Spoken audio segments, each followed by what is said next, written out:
So now we're going to get more into the sumo deadlift. As we were talking about, the foot stand, you're going to find more of a comfortable position for yourself. And your grip is going to be where your arms are the longest. After you set that up, the hinge is exactly the same as I mentioned before. Hip should move back, head should move down until we get our hands down to the bar.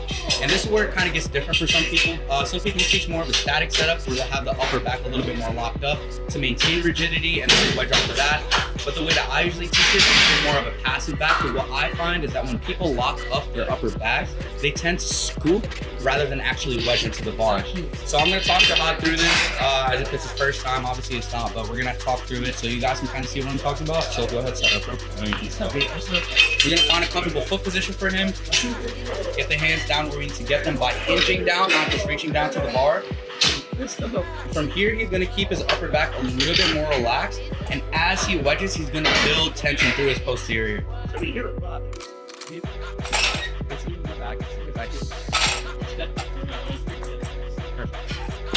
That's essentially how we're going to get the wedge to translate directly into force on the bar.